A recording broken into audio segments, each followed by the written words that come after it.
Tales to Terrify.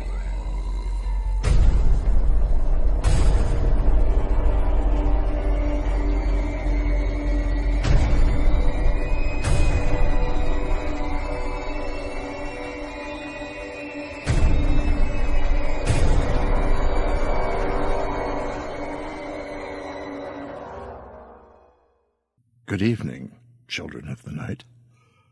Come in. Come in. Find your way in the dark. Find a place to sit. Find somewhere next to someone you don't mind snuggling with.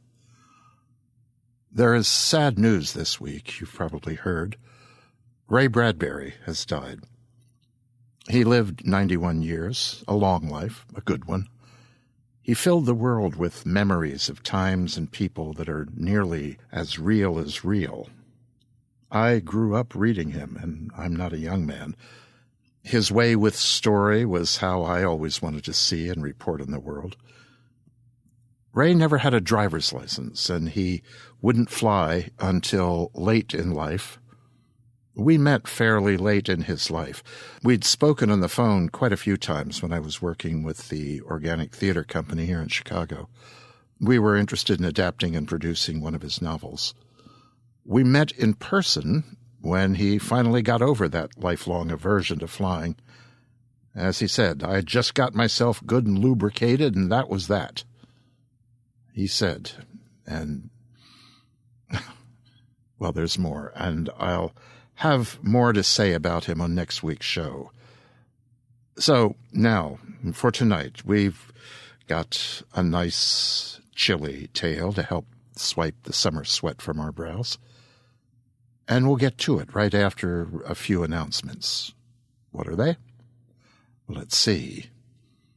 I have now placed a set of guidelines on the Tales to Terrify Facebook page. These are for writers who want to submit stories, they're for narrators-to-be, and for authors who want to send us their 10 terrifying minutes. Just go to Tales to Terrify on Facebook, and you'll know all that you are like to know.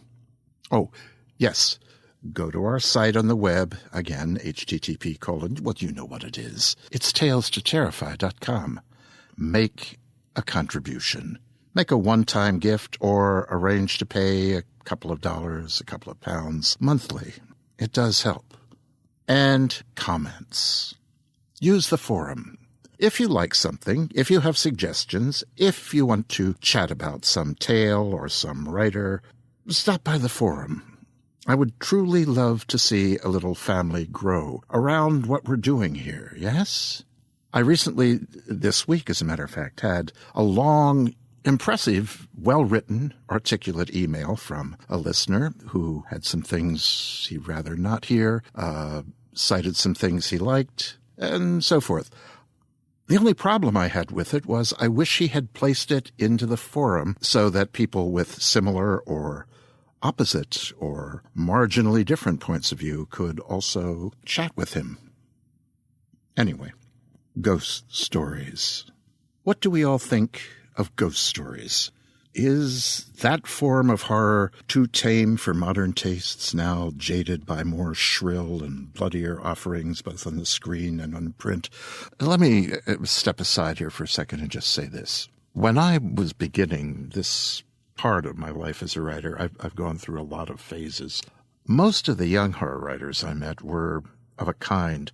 There seemed to be a predilection for shaving the head, for tattooing the person. It's no problem there, but there seemed in all of them a desperate urge to be hard, to show tough, to downplay the sensitive sides of their natures and to cut it out of their work. And as I say, that seemed to be reflected in most of what I was reading at the time. Hard, tough, bloody, and down in the muck. Okay, these guys, and women, were writing ghosts with teeth, spooks that grabbed you by the... Well, let me get out of this mood and just get back into what I really wanted to say. I think horror has to chill. It has to take its time. It has to develop character. It has to show us the place where we're going to be frightened. It has to lay it out for us. For me, the chilliest, most horrific movie in the genre is, come on, let's all say it together. You know what it is, don't you? Yes, it's The Haunting, a reasonably faithful cinematic rendering of Shirley Jackson's The Haunting of Hill House. It is without color. Yes, it's in silvery black and white, with no special effects except some great sound cues and a few wobbly spiral staircase efforts, and with excellent acting by an ensemble cast and superb cinematography by Davis Bolton. With England standing in for New England, Robert Wise crafted a creepy, scary film that still leaves me unnerved when I watch it alone. And I do watch it alone. All with the notion of ghosts and hauntings and the question of what or who is haunted. Anyway, I gather that many of you young people need more than creeps and innuendo to get you trembling. Or can the whisper of the unknown still drive you under the covers? M.R. James once said that the best ghost tales are the ones set back in time. Well, it's not part of my brief as your host here in the Nook to hold forth on my notions of form, literary history, and the like. I just read stories to you. And with that in mind, here is a creepy tale by Gary McMahon. Gary's Black Glass was our main terrifying tale in episode 3. At that time, I did not know Gary's work. I've since adjusted my reality and have come to like it very much. His novel, Rain Dogs, is quite wonderful, and I recommend it. So, snuggle down and get ready to check into The Sand King by Gary McMahon. Who is this who is coming? M.R. James. 1. Seddon, huddled as it is on the craggy Northumberland coast, is a bleak and somewhat eerie place in the close season, a fading seaside town that echoes with the sullen ghosts of tourists and long-retired pier-end performers, and the smell of salty fish and chips wrapped in greasy sheaves of newspaper. Now, however, those Victorian holidaymakers are long gone, replaced by a ringing silence that stretches across the sandbanks and the patches of dry crab grass, to settle upon the grey North Sea like a faint mist. The current denizens of Seddon are quiet, unassuming folk, mostly retired pensioners and commuter families who go about their daily business without giving so much as a thought about the area's distant past. My wife and I found ourselves in Seddon in search of solitude. We had already visited the lakes that year, and Sarah was born in North Yorkshire, so we had chosen to forego the familiarity of the moors in favour of this calm little haven that we had discovered purely by chance in some old guidebook bought in a car boot sale. "A bit bleak, isn't it?" said Sarah, as I gently guided the Volvo along the serpentine coast road. Her pale blue eyes scanned the miles of empty beach, and beyond that the dirty band of surf that slowly and rhythmically lapped at the sand like the huge mutated tongue of some mythical sea beast. "Yeah," I agreed. "Bleak, lonely, and peaceful. Just what we wanted." She turned to face me, her eyes catching the dull sunlight and blazing for a moment in the dim interior of the car. She almost smiled, then thought better of it. Instead, she pursed her thin lips and looked away again, back at the distant moribund sea. We drove past squat red brick holiday homes that were scattered randomly along the roadside, with sagging window frames and rotting timber porches that attempted to jut out into the sand as if striving for the water. These buildings looked sad and neglected, yearning for life to fill their empty spaces. I wondered when last they'd been filled with holiday laughter and the excited patter of children's feet. To the right of the road, small grassy hills undulated away to form higher peaks, roughly 2 or 3 miles distant. I could see that the area would be ideal for walking. The landscape held a kind of desolate beauty, much like that of the Yorkshire moors of Sarah's youth, and I was sure that she'd soon feel comfortable here. Perhaps the stark emptiness of the topography would force us closer together and help mend the breach that had recently appeared in the hull of our marriage. I hope so. After all, that was part of the reason why we were here.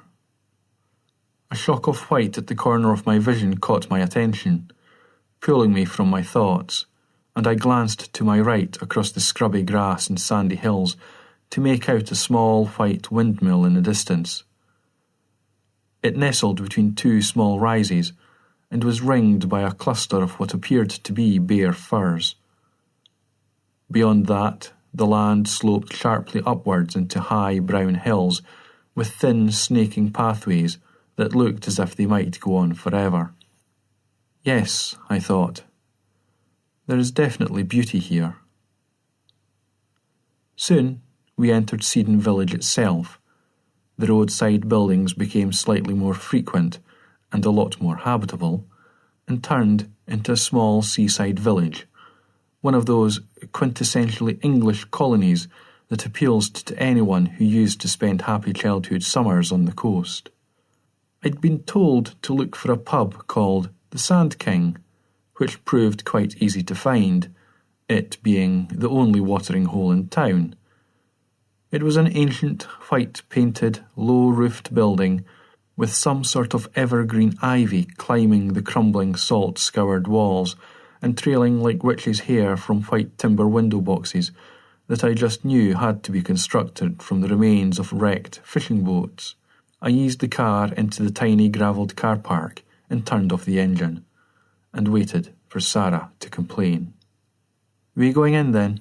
I asked, staring straight ahead at the pub sign that swung gently in the breeze. It showed a weather-washed painting of an empty beach beneath a faded charcoal sky, with "The Sand King" written below in dull gold ornate lettering. "Suppose we have to, if we want to get the keys." Her reply was as emotionless as her face, which was so still that when I glanced at her, it seemed that she hadn't spoken at all. I sighed, opened the door, and stepped down onto the loose stones. The breeze was light and held a slight chill, but smelled vaguely of salt and rotting fish. It wasn't unpleasant, just different to the bland city odours that I was accustomed to.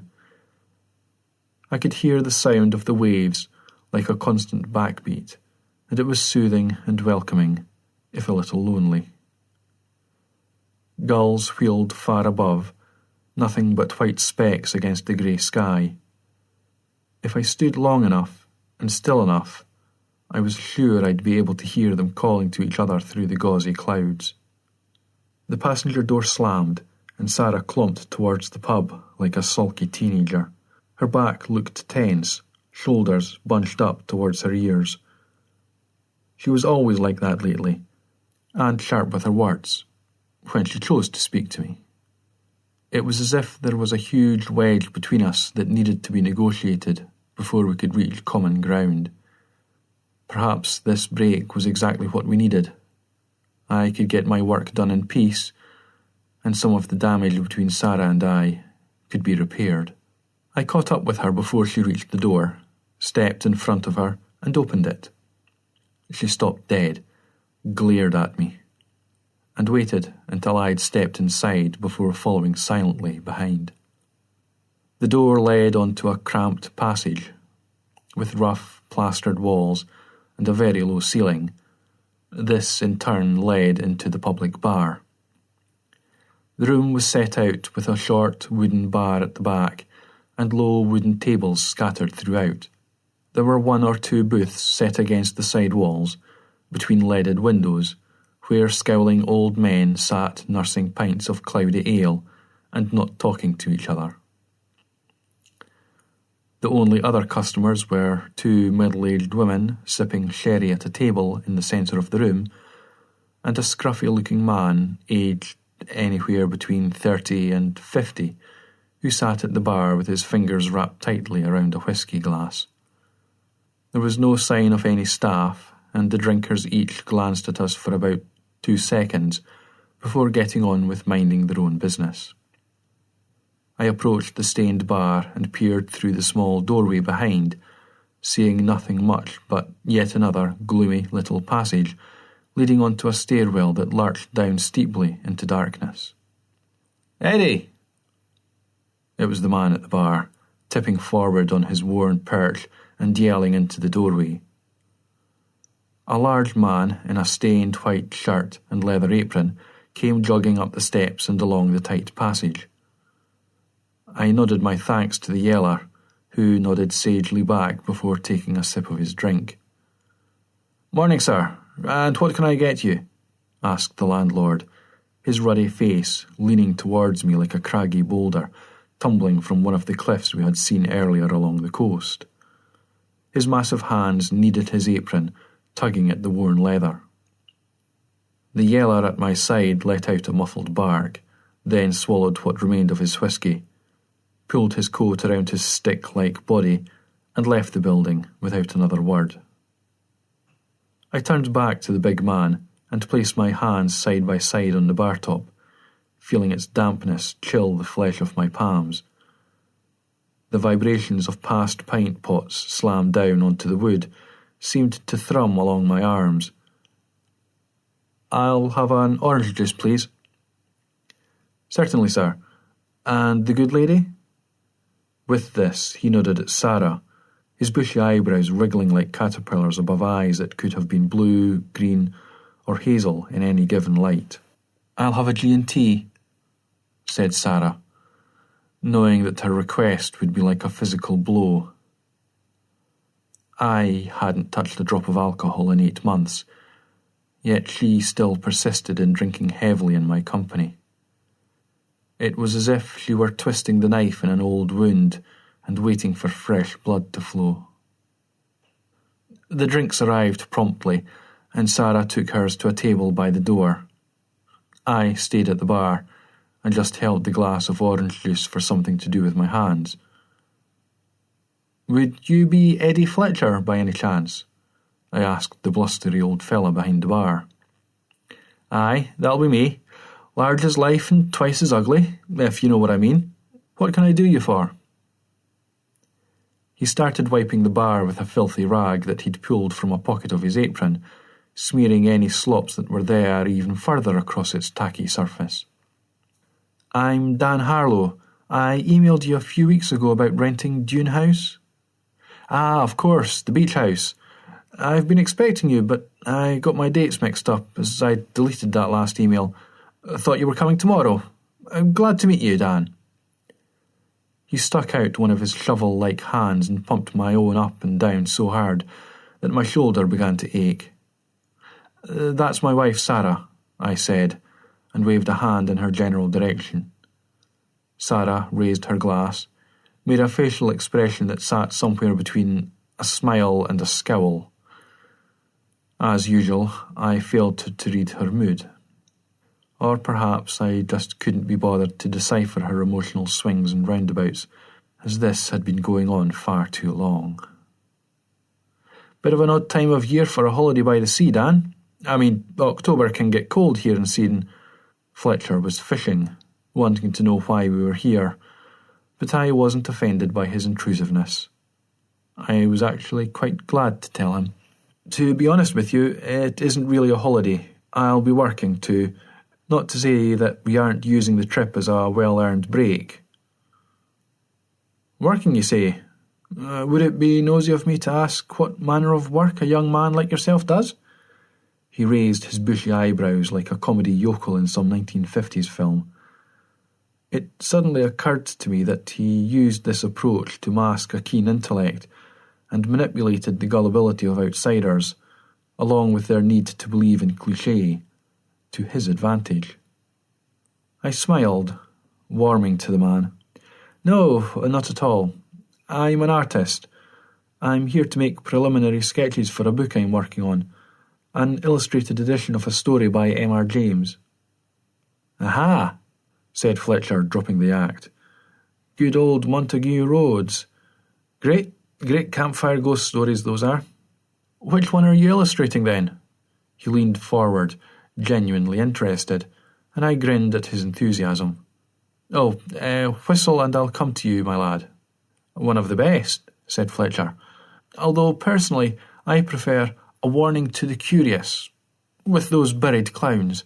I'd be interested in seeing the sketches, if you don't mind a hoary old bugger sticking his nose in. His eyes twinkled as he said this, moving from blue through to hazel in an instant. Certainly, I said. It would be my pleasure. Fletcher poured himself a half-pint of something dark and sinister-looking from an old hand-pump and pushed his small pot-belly up against the bar. His eyes twinkled again, and this time with some hidden mirth. Well, if you're interested in James and the like, you'll be wanting to know about our ghosts, he said, lowering his voice for dramatic effect. I nodded, my eyes locked onto his elderly cherub's face, and waited. Sipped my orange. Oh, we have lots of them here, Dan, like most old northern towns. The land round here is steeped in spectres. We have the ghosts of tourists who were dragged out to sea by the undertow, long-dead gentry who haunt their acres, scaring off the new tenants, wailing kitchen staff who died in childbirth after illicit affairs with their masters, all the usual kind of thing. The Sand King even has its own phantom, some old cellar man who died down there in the 1700s, who cries like a baby in the night.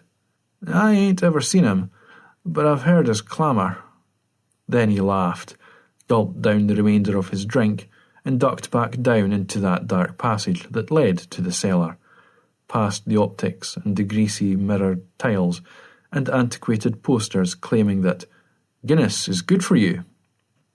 Not long after this exchange, we were following Fletcher's dusty old Fiat back along the coast road. It seemed that he acted as caretaker for a lot of the untenanted properties in the area, and on the rare occasion that someone wanted to rent one of these, he acted as the letting agent and rent collector. He'd retrieved the keys from somewhere in the back of the pub, in some shady nook out of sight of the customers, and instructed us to walk this way, as he led us out into dusky daylight, leaving the pub unattended. I supposed that one of the elderly regulars would step behind the bar if anyone walked in for a drink. Dune House was situated approximately 2 miles out of Seddon, and sat gathering the dust of memories atop a small hillock that spilled down directly onto the beach. Its location was perfect, both private and within easy reach of the village, and I was satisfied that the risk of taking on the place sight unseen had been justified. "He's a queer old sort," said Sarah, her arms folded tightly against her breasts as if to ward off any unwanted attention. "Oh, he's a canny old fella, full of stories, like most older folk in places like this. Call it local character." Sarah just made a heavy breathing noise in her nose and folded her arms even tighter across her chest, as if I'd even seen her breasts in the last 8 months.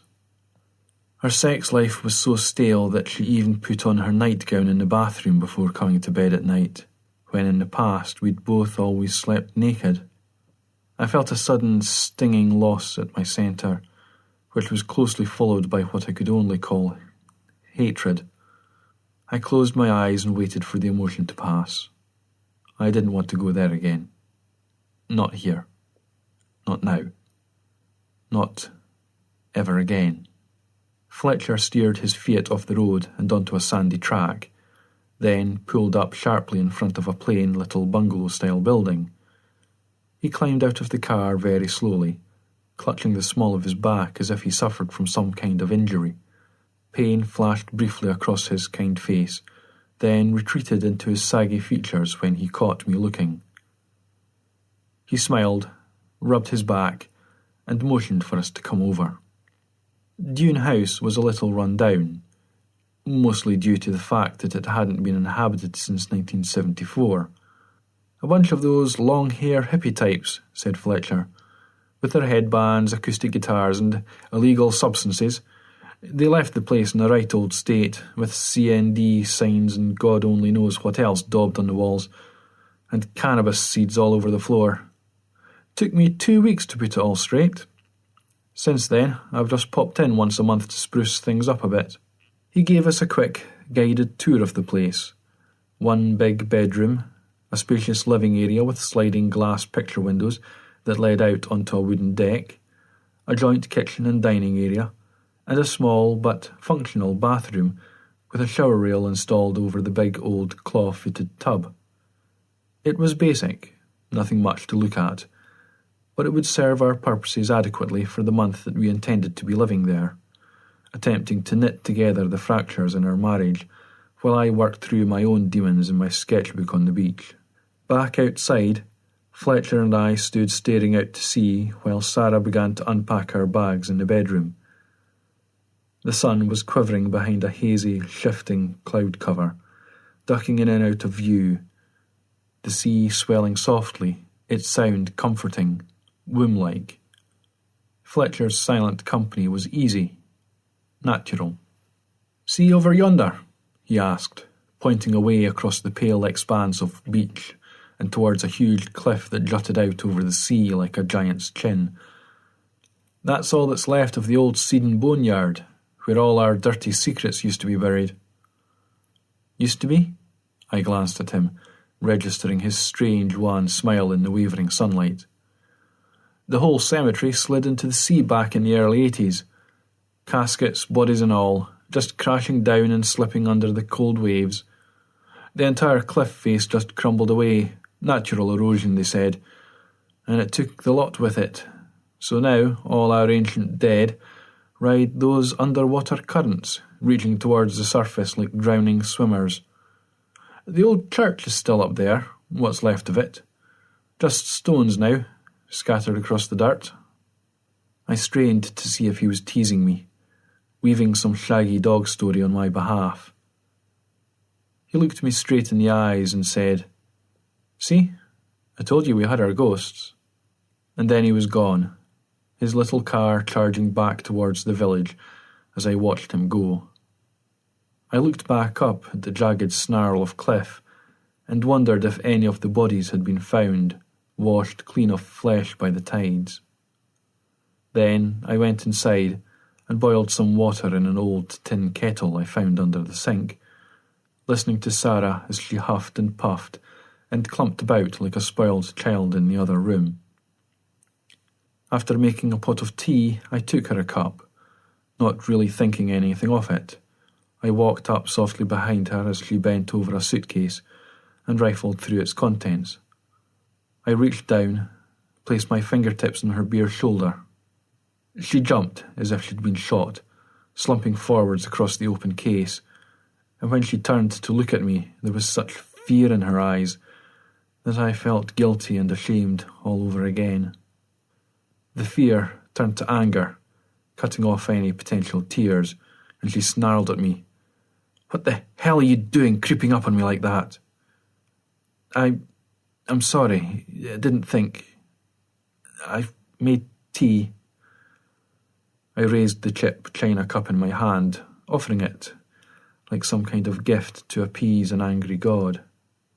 Sarah gritted her teeth, breathed heavily through her nose. Her nostrils flared like those of a horse. Then she stood, straightened her jeans across her thighs with shaking hands, and took the mug from me. "Don't ever do that again." I made to speak, my lips forming words that I was unable to voice, then just turned round and left the room, feeling angry and afraid and full of regret. I could see her logic. If I'd done it once, it stood to reason that I could do it again. I never meant to hit her. It had just happened, like a flash flood or a lightning bolt striking earth. She had pushed me too far, and I had utterly lost control for an instant. Afterwards, I'd been remorseful and apologetic, but it had taken months for her to even think about trusting me again. But the look I'd just seen in her eyes had told me that real trust was a long time coming, and that made me hate her all over again. Then I remembered her lying in that tiny hospital bed. The bandages, the bruises beneath the dressings, and I knew that the person I really hated was myself. We slept together that night, despite the earlier misunderstanding. I didn't touch her, but kept my skin well away from hers by bunching the thin summer quilt between us on the mattress. I lay and listened to the sound of her breathing as it mingled with that of the night surf, knowing by its irregular rhythm that she was awake but reluctant to say anything.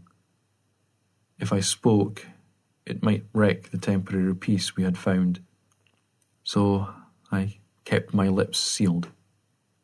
Moonlight shone through the large single window, shadows dappling the bedroom floor in random patterns. It looked as if there were small creatures scuttling across the walls, hiding from the light. When sleep finally took me, I was glad of its embrace, and succumbed without a struggle. When next I opened my eyes, it was morning, and I was alone in the bed. I yawned, scratched, and made my way through into the living room. Sarah was nowhere to be seen, but there was a note in her untidy handwriting propped against a coffee cup on the small table at the centre of the room. It said that she had taken the car into Seddon in order to stock up on provisions, and that I should fend for myself until lunchtime when she would meet me back here. Fair enough. I showered in the tiny bathroom and took my drawing materials out into the dunes. The air was fresh, almost brittle, and the sky looked deeper than my shame. I could smell those same sea salt and rotten fish odours, but this time with something vaguely chemical beneath. Gulls hooted and circled like hawks overhead. The surface of the sea was active, choppy. Soon my bleak mood was lifted, and I settled down on the sand to draw. Inspiration steered well clear of me that morning, taunting me from a distance. I kept thinking that I had a good, clear image in my mind, but as soon as I put pencil to paper, it slipped from my grasp like wet seaweed. By midday, all I had produced was a bunch of screwed-up pages, the scrawls upon them coming nowhere near the feeling that I was trying to convey. The sun had grown hotter and burned away the morning's cloud cover. Frustration was boiling up inside me like an underground spring. I threw the sketchpad aside and looked around me, taking in the empty beach, the white ticks of gulls careening overhead, the slate-grey slab of the sea, and that was when I saw it. The figure, standing inshore about a quarter of a mile from my position, still, motionless as a statue, and facing in my direction. It looked like a man from my vantage point, but I couldn't be sure. Distance and a slight shimmering heat haze had obscured the edges of the person, turning them into a human-shaped blob with elongated arms against the backdrop of pale yellow beach and washed-out sky. I stared at the figure, wondering what whoever it was could be doing out here all alone. Then I remembered that I was alone too, and it didn't seem so strange after all. But still, the figure's mere presence made me feel uneasy. If only it would move, perhaps wave a hand or turn and walk along the beach. Instead, it just stood there, rigid and unmoving, like a part of the landscape. Suddenly, a gull shrieked overhead, dipping alarmingly close to my head. When I looked up, a rogue beam of sunlight shone directly into my eyes, blinding me, and I was forced to shield them with an upraised arm. The laser-like glare vanished in an instant, leaving bright dots flaring in my vision, and the bird wheeled away, cawing loudly, as if in alarm. When I looked back towards the figure, it was gone. I checked up and down the length of the beach, even standing and cupping a hand to my eyes like some ancient mariner, but could see nobody in the vicinity.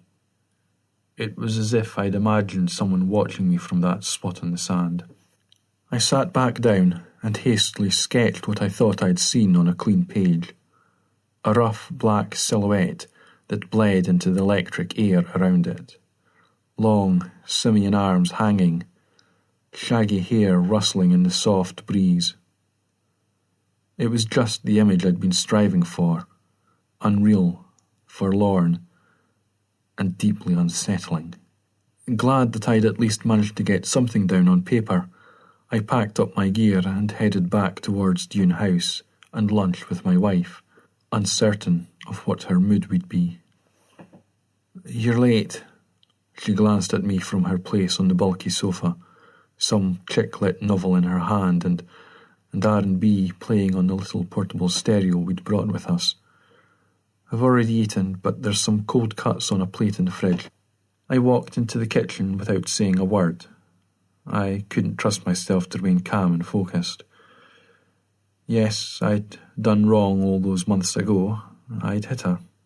But if all she was prepared to do was continually make me pay for my crime, then I didn't see the sense in us being here. I might just as well have come alone. That night, the bed we shared was like a battlefield between skirmishes. A middle ground was held, but it was as fragile as a glass ornament held in a tightening fist. When Sarah finally slept, her snoring began to irritate me, so I got up and lay on the living room sofa. I stared at the unchanging sea through the big glass patio doors and allowed its rhythm to soothe me. I can see why people like to live on the coast. The sea is a healer, a tender of wounds, an elemental force that buckles you to its will and guides you into a calmer frame of mind. In that moment, I felt tied to the currents like coral growing in some vast reef. Lulled by the gentle wash of the surf, I dozed. So when I saw the shape in the water, I assumed that I was dreaming. It was a figure, possibly the same one I'd seen earlier that day on the beach, and it was bobbing on the surface like a lifebuoy. I felt observed, and then had a sense that something was groping inside me, picking through my emotions. Then my eyes snapped open, and I was fully awake once more. The shape on the waves was gone, and all I felt was a great weariness. Things were slightly improved between Sarah and I the following morning, and we even managed a civil breakfast together. Her special scrambled egg recipe, toast, fresh coffee. Although the situation could hardly be described as good, it was better. At least we were talking. Sarah even surprised me by smiling like she used to, her eyes sparkling like raindrops caught in the sun, and gripping my hand before I left with my sketchpad and pencils. The signs were good. If we both worked hard enough, we could get through this. It would take time, but it seemed that we both wanted to save our marriage. There was a fresh vigour in my step as I strode across the dry dunes, feeling the sea spray on my face like a tickling of tiny damp fingers, and the yellow sun trying hard to burn through the ozone. I kicked at gnarly driftwood and dried out pieces of seaweed as I walked, safe in the knowledge that there was nobody around to see my appalling football skills. Happiness flirted at the edges of my world, and I willed it to break down the doors and rush in. I set up camp at the same place as the previous day, laying down a checkered picnic blanket and opening the plastic toolbox that housed my materials when I was on the road. I opened my pad at the page I had worked on yesterday, hoping to tease out more of the image, and the shock of what I saw there was like a slap in the face. The figure I'd drawn was gone, erased. Someone, it had to be Sarah, had used a pencil eraser and rubbed it out. I could plainly see the telltale smears of graphite across the paper. I could barely believe that she could do this, deface my work in such a way. She knew how important, how vital my art was to me. But then again, perhaps that was why she'd struck out at me in this way. A dim rage burned within me like a candle flame in an empty room, growing stronger and brighter the longer I stared down at the vandalized sketch. When I looked up from the pad, he was there again.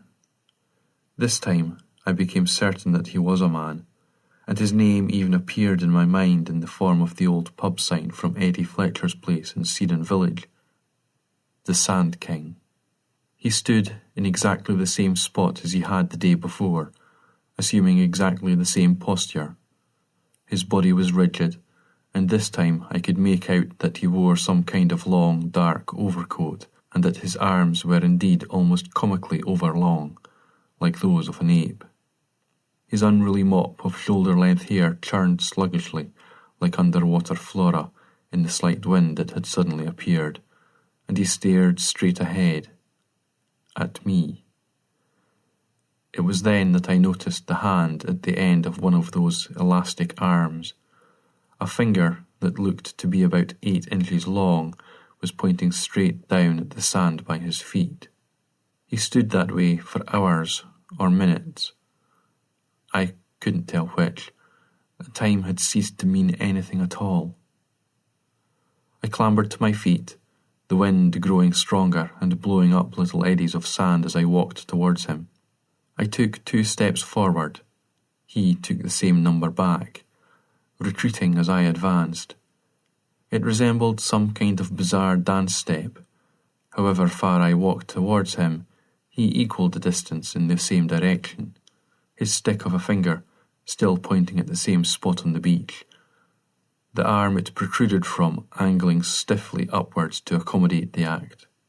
Then the wind gusted stronger than before, buffeting me slightly and summoning a swirling cloud of sand between us.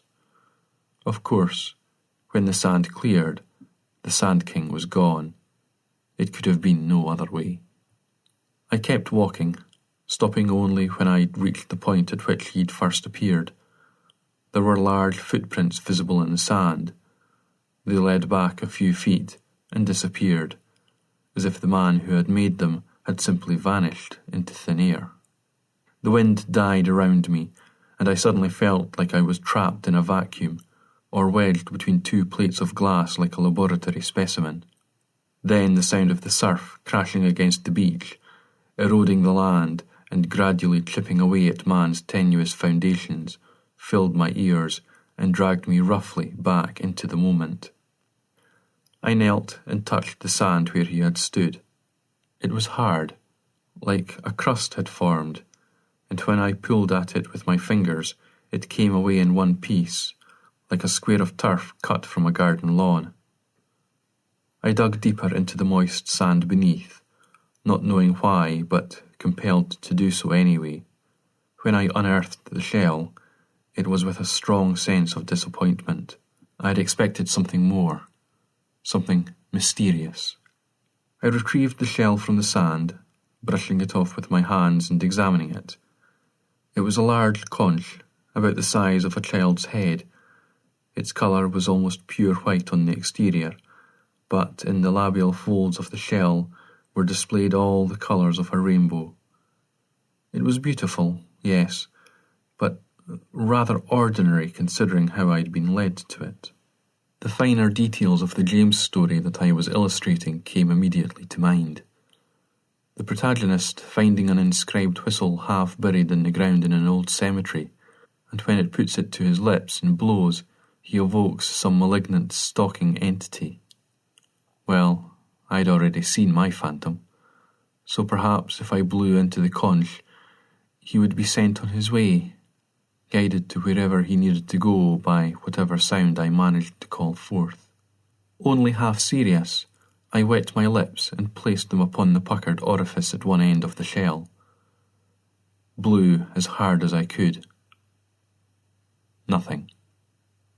Not a sound emerged, bar that of my own breath wheezing flatly through the ornate flutings of the multicoloured interior. 2. Look what I've found. I placed the shell on the kitchen workbench, where Sarah was making a sandwich. It was just past 2 in the afternoon, and she had evidently spent the morning tidying the bungalow and reading. I thought that she might be glad to see me. I was wrong. A shell? Wow, isn't that amazing? She scowled as she spoke, her filthy mood firmly back in place, and her words thick with sarcasm. I felt like slamming the damn thing into her face, breaking bones and spilling blood against its sharp, pristine edges.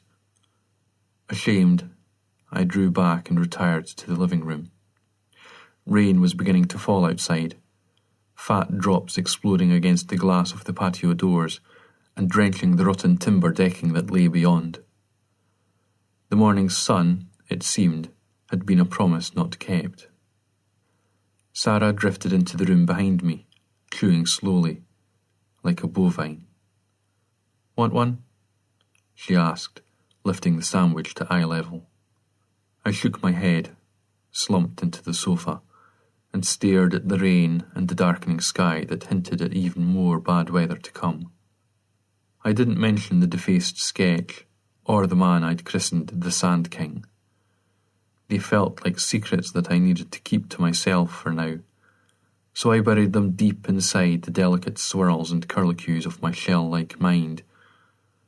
The image amused me, but I didn't feel like laughing. The rain continued all that day, and by dinner time I was sick and tired of the grim, strung-out silence that hung between us as we floated in separate orbits around the thing that we seemed unable to discuss. We'd barely exchanged 3 words all day, and those that we had been terse and perfunctory. Not long after 5 p.m, I decided to drive into Sedan and have a soft drink or 2 with Eddie Fletcher. Rain hammered the windscreen as I journeyed the couple of miles into the village, obscuring my view and creating phantom shapes that beckoned from the roadside. The sensation of being observed had stayed with me, and I couldn't shake a chill that had been lodged deep within my bones. I was relieved when I saw the pub's battered sign, swinging to and fro in the wind and the rain, like a hand-crafted pendulum. I glanced up at it as I ran into the building. There must have been water in my eyes to make it seem as if a figure stood on that painted stretch of beach, with shoulder-length hair and arms that reached down almost to its knees. After pouring what had somehow become my usual, Fletcher leaned across the bar and settled his roomy gaze on my rain-soaked features. There were only 2 other customers in the bar this early, a couple of sodden walkers sheltering from the elements, so he was able to offer me his undivided attention. I drank my juice, wiped stinging rain out of my eyes. Fletcher silently handed me a bar towel, and I thanked him before scrubbing at my hair and face. I needed a real drink more in that moment than I had in the entire time that I'd abstained. The desire was like something crawling inside me, a dull and aching thing that could only be calmed by an infusion of alcohol. I wrestled with it, knowing that the drink had been a big part of the problem. After Sarah's miscarriage, I had retreated into a pint glass and surfaced only to shout and yell, and finally, to kick and punch my wife until my pain became hers. Too selfish to realize that her agony was probably greater than my own. "You look like shit," he said, taking the towel from me when I'd finished rubbing my face red raw. "Cheers," I said, unable to quell the smile that surfaced unbidden on my lips. Fletcher chuckled dryly and poured himself the customary half of some strange local brew. When he drank, his eyes shone, as if something in the liquid was adding to their luster. I had the sudden and enlightening realization that Eddie Fletcher was probably an alcoholic. Fletcher asked me how we were finding Dune House, and we idled away half an hour in small talk. "I found something on the beach," I said, finally voicing the reason that I'd come to him. "Aye?" The silence yawned between us, waiting to be filled. I took a drink, looked at the weathered floorboards, the hideous flock wallpaper, the mumbling walkers in their dripping jackets and red knee-length socks. Anything but Fletcher's questioning face. "A shell," I admitted, the words feeling like an anticlimax. "A conch shell. It was buried. I saw someone standing on the beach, and when I went over to see, I found it buried there. Whoever it was had gone, but it was as if they'd wanted me to find the thing. Dan, there are many things in this world that initially don't make any sense. It sounds to me like you disturbed some beachcomber. Maybe he thought you were patrolling the beach and ran off. You can be fined for taking stuff from there these days, you know. A lot of valuable artifacts went into the sea when the cemetery went over. People used to be buried with their possessions way back when, and every now and then something special gets washed up with the jetsam when the tide comes in. After my wife died of the cancer, I used to walk that beach for hours on end. My Nora loved the place, and I suppose it made me feel closer to her after her passing. I found some odd things down there. Some of them I kept, some of them I just threw back into the sea, sent them back to where they belonged. I left after another drink and a further hour or two of easy banter, feeling slightly foolish but far mellower than I had when I'd left Sarah at Dune House. I no longer felt watched from afar, and the rain had even eased off a little. It was getting dark as I parked the car, and I saw the living room light go out when I killed the engine, as if on cue. I sat on the living room floor in the gathering darkness until midnight, sketching by the light of the moon. I did various still life drawings of the couch, and tried, unsuccessfully, to capture the elusive image of the Sand King. I felt that he had left me now. Perhaps the silent song of the shell had drawn him back out to sea, or perhaps I'd imagined him all along. My admittedly fertile imagination fueled into giving life to my insecurities by the bad feeling between Sarah and I.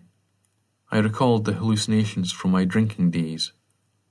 Horse-height hounds with blood-red eyes and foaming mouths, spiders the size of small babies climbing the bedroom walls, mouths opening up in the palms of my hands and telling me untruths about where Sarah went when she left her bed. Each one of these was a spectre from my work, an image from a horror novel or heavy metal record cover that I'd painted, come screaming from the dreaming page to haunt my waking life in my darkest of hours. Perhaps the Sand King was some kind of flashback, a misfiring neuron in the back of my brain. I sketched some more, and then went to bed.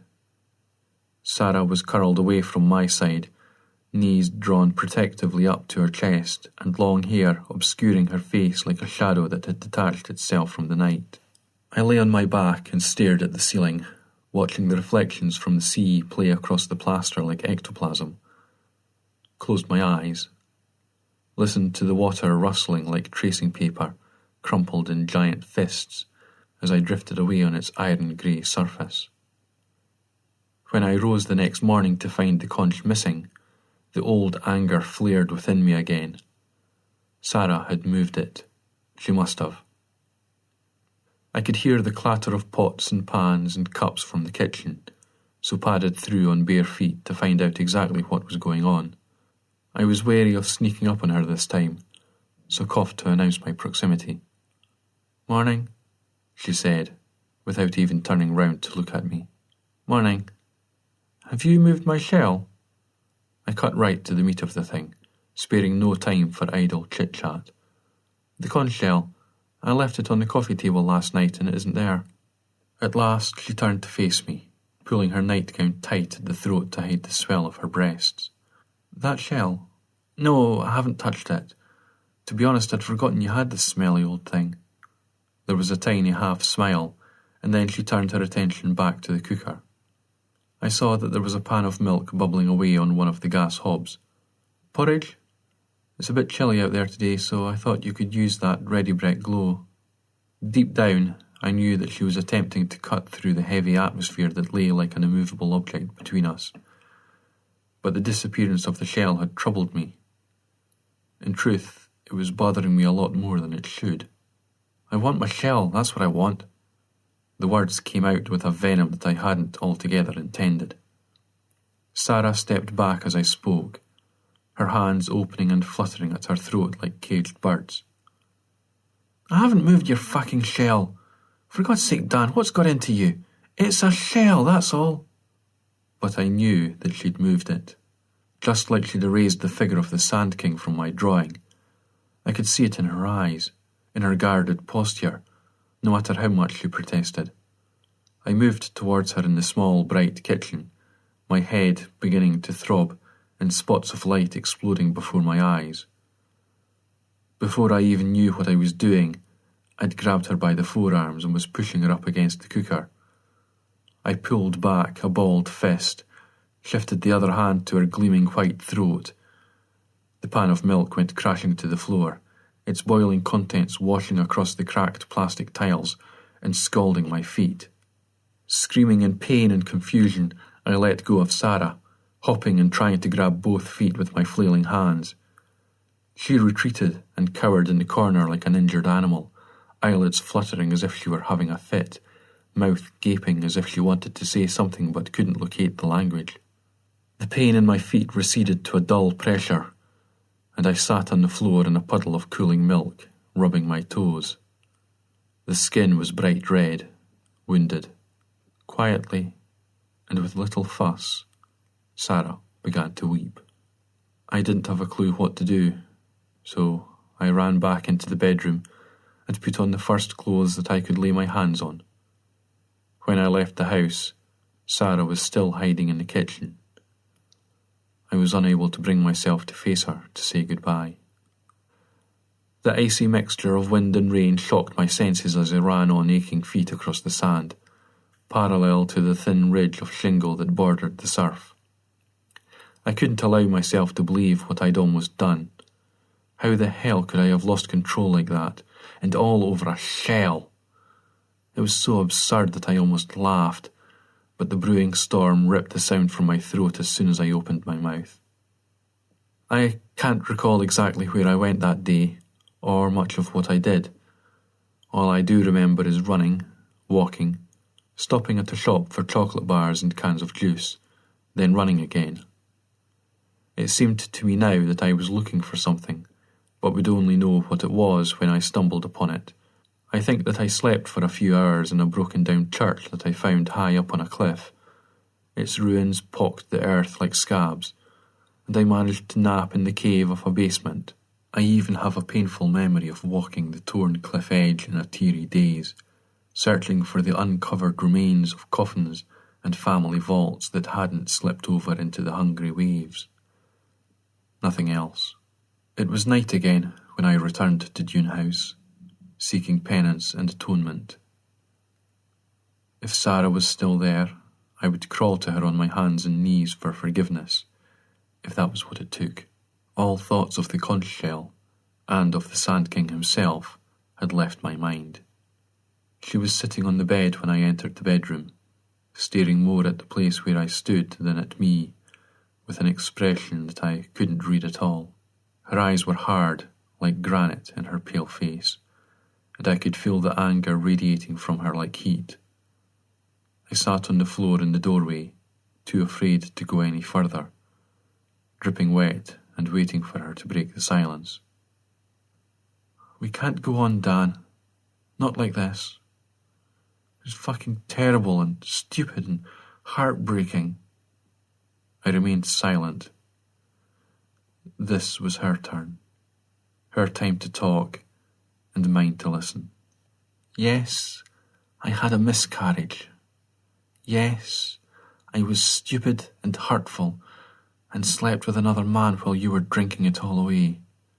Yes, you were an angry fool who hit me when you found out. We've both made mistakes. So many silly mistakes. But now it's time to work through them, to get ourselves back into the shapes we were before it all came crashing down. Tomorrow, we're leaving here. We're going to have more counselling, all that we need to make some headway. If it fails again, We split up. This is it. The last chance. Nothing that I could say would make any difference. She was right, and we both knew it. So I just nodded my head. I didn't even apologize. To do so would have insulted her intelligence, and she already knew how horribly, pitifully sorry I was. Good night, Dad. See you in the morning. Her words were as hard as her eyes.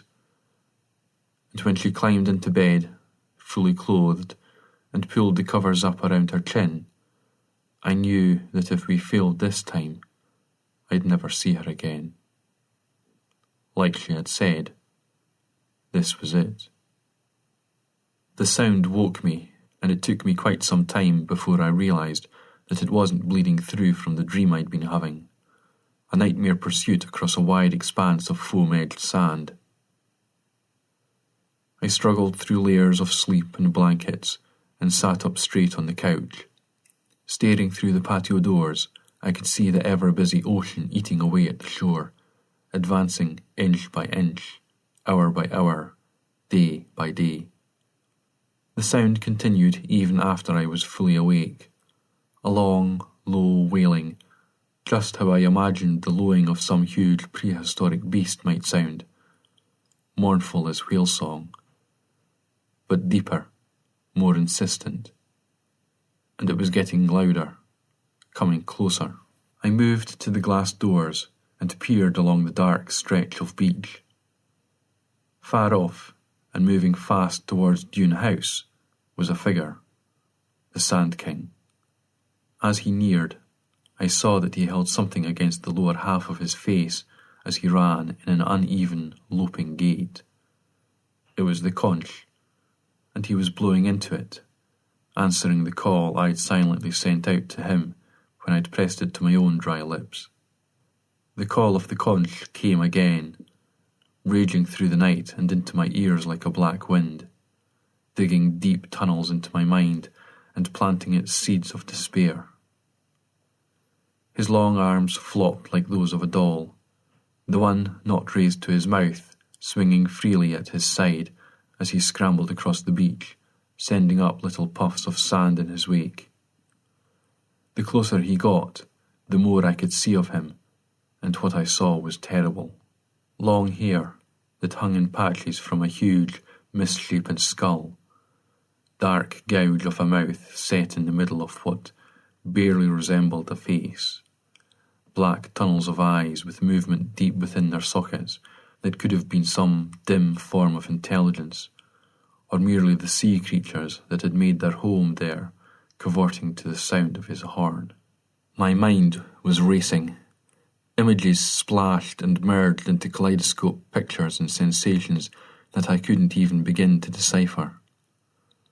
I ran into the bedroom, expecting Sarah to be wide awake and shivering in terror, but she was still sleeping through the commotion, lying on her side with moonlight spreading like a stain on the pillow.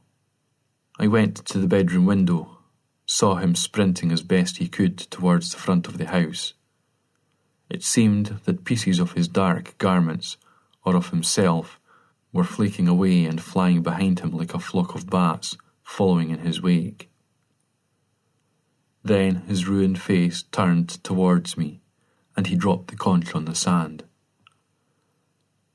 There was nothing even remotely human about his ravaged features. Instead, they reminded me of a tide-smoothed sculpture with limpets and mollusks writhing as they clung to it for survival. When his cavern of a mouth opened even wider, far wider than was natural, and his lower jaw dropped to his chest, I finally turned away and shuffled across the room.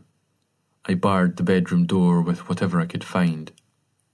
A chair, the wardrobe, the woodworm-infested dressing table that I hauled from the wall opposite. Sarah didn't even wake up when the patio doors exploded and he came crashing through like some rabid beast. I stood there, looking at the pile of furniture I'd shoved against the door and panting as if I'd run a marathon. Sweat ran down my back, There was only silence from the other side of the barricaded entrance. But I knew that he was there, only inches away, staring at the door and waiting for me to break. Then the conch sounded again, wailing elegiacally through the sundered night of my soul as I blew into it with every ounce of strength that I had. I didn't even question the fact that it was now in my trembling hands, or the sudden impulse that made me press my mouth against it. I glanced back at Sarah in utter disbelief. How could she still be sleeping? Was she actually awake and faking it to get back at me? In the wan moonlight, her face looked like crumpled linen against the pillow. And again, I had the sudden urge to smash it in with the conch that was gripped so tightly in my fist. Erase my problems, just as she had erased the drawing of the Sand King from my sketch pad. His music had stopped now, replaced by the distant hissing of the sea that faded in and out of audibility like television static. I looked at the door once more, then back at Sarah's stiff, motionless figure, wondering what to do next. I was lost. A sketch of a man helpless and wandering on a blank page. The urge to attack Sarah's uncaring body gripped me again. So I sat down on the edge of the bed and waited to see what the Sand King would have me do. And I wait, still.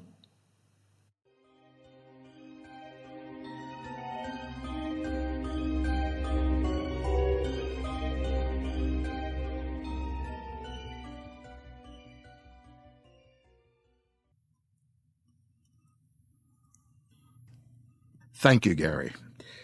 Gary's work has appeared in magazines and anthologies in the UK and the US, and has been reprinted in the Mammoth Book of Best New Horror and the year's Best Fantasy and Horror. He's a British Fantasy Award-nominated author of Rough Cut, All Your Gods Are Dead, Dirty Prayers, How to Make Monsters, and the aforementioned Rain Dogs, and he's edited an anthology of original novelettes titled We Fade to Grey. He is working simultaneously on 2 novels right now. No mean feat that, so best to you, Gary.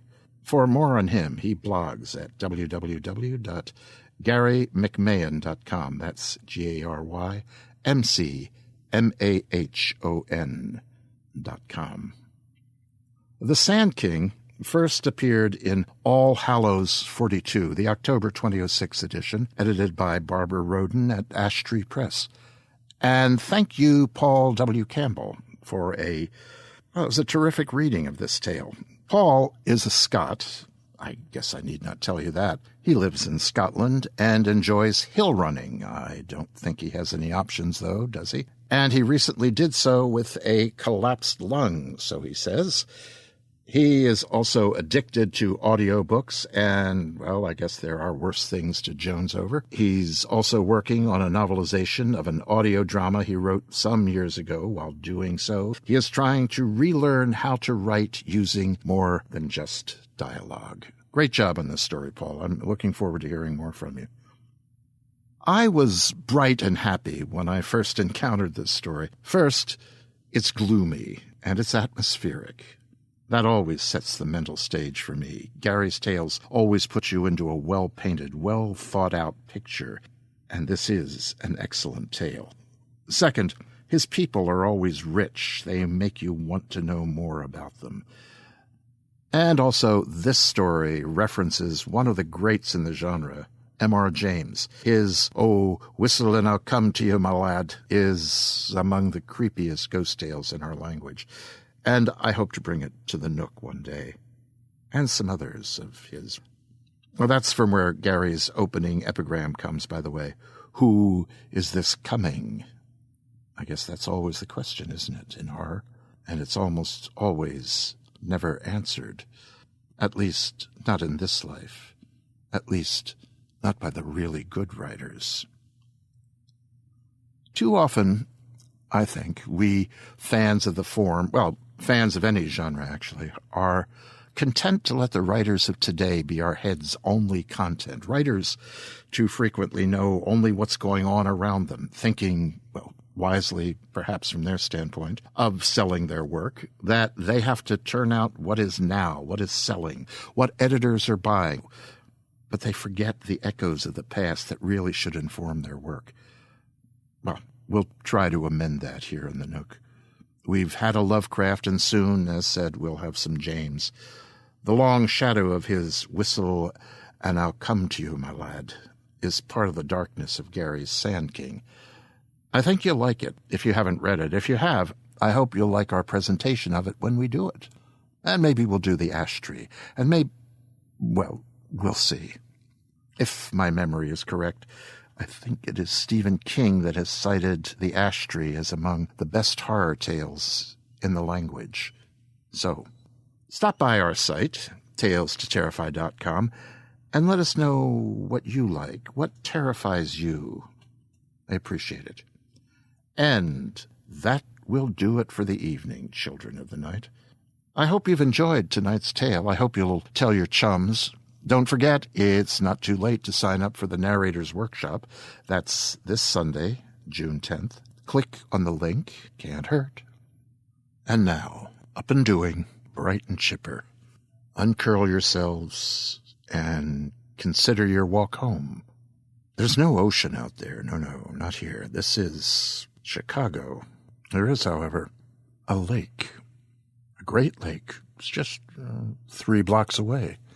That way. There are boats out there. Some working, some asleep. But there is sand, beaches, there's darkness. If your walk home takes you close to the water's edge, well, you'll want to stay off the beach, won't you? It can be a strange place at night. You might like that, but you might want to keep your eyes turned inland, toward the streetlights, toward the old apartment buildings rising up above the light into the dark. Their eyes are looking out, over you, across the water, and well, you'll soon be home. You'll soon be under the covers and preparing for what will, of course, be pleasant dreams. And live forever, Mr. Electro.